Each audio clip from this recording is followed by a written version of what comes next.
សួស្តីអ្នកទាំងអស់គ្នាថ្ងៃនេះដែរខ្ញុំមកប្រាប់ពីរបៀបចៀនត្រីដើម្បីកុំឲ្យជាប់ឆ្នាំងរបៀបថាចៀនត្រីប្រាប្រឡាក់ឬក៏ប្រភេទត្រីស្រស់បងប្អូនគ្រាន់តែយើងមានស្លឹករំដេងបងប្អូន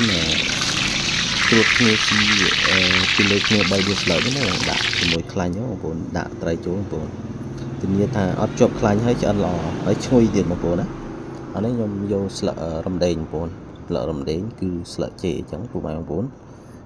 ចង់ចៀនត្រីប្រភេទត្រីប្រឡាក់គ្រឿងបងប្អូនកុំឲ្យវាបាត់ក្លិនឬក៏ធ្លាក់គ្រឿងចូលទៅលើ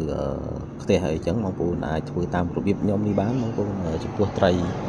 គឺសាច់វាផុយបងប្អូនណាយើងប្រឡាក់ភ្លាមចៀនភ្លាមអញ្ចឹងវាធានាថារសជាតិអេមបងប្អូនណាហើយនេះគេហៅថាត្រីពោប្រឡាក់គ្រឿងបងប្អូនគ្រឿងរំដេងស្លឹកក្រូចយើងបងប្អូនយើងបុកឲ្យប្រឡាក់ជាមួយស្ករប៊ីចេងគឺធានាថាជាតិបងប្អូនហូបបាយក្តៅធានាថាបងប្អូនរសជាតិអេមហើយបងអរគុណជួបគ្នា